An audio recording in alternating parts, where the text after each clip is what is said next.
પાકિસ્તાનમાં અચાનક પૂર આવતા જ ઇમરજન્સી જાહેર કરવામાં આવી। પહલગામ હુમલા બાદ તણાવપૂર્ણ સ્થિતિ સર્જાઈ છે અને હવે આ વચ્ચે પાકિસ્તાની મીડિયાએ ભારતની સામે ગંભીર આરોપ લગાવ્યો છે તેવા હાલ અહેવાલ મળી રહ્યા છે।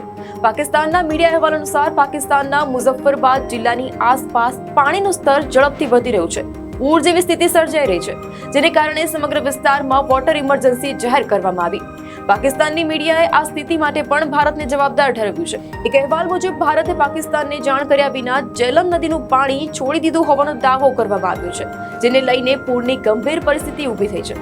એવા પણ અહેવાલ મળી રહ્યા છે કે સ્થાનિક વહીવટી તંત્રએ હટિયાનબાલામાં વોટર ઇમરજન્સી જાહેર કરી છે અને લોકોને એલર્ટ કરવામાં આવ્યા છે। મસ્જિદોમાં જાહેરાતો દ્વારા સ્થાનિક લોકોને પણ ચેતવણી આપવામાં આવી છે। એવા પણ અહેવાલ મળ્યા છે કે નદી કિનારે રહેતા લોકોમાં ગભરાટ ફેલાઈ ગયો છે। આ પાણી ભારતના અનંતનાગથી થઈ પાકિસ્તાનના ચકોટી વિસ્તારથી વહી રહ્યું છે। આ પહેલા ભારતે પહલગામ હુમલા અંગે કડક કાર્યવાહી કરી અને પાકિસ્તાન વિરુદ્ધ અનેક પગલાઓ પણ લીધા હતા। તેને જ અંતર્ગત એક પગલું એવું પણ હતું કે ભારતે સિંધુ જળ સંધિને તાત્કાલિક અસરથી સ્થગિત કરવાની પણ જાહેરાત કરી હતી।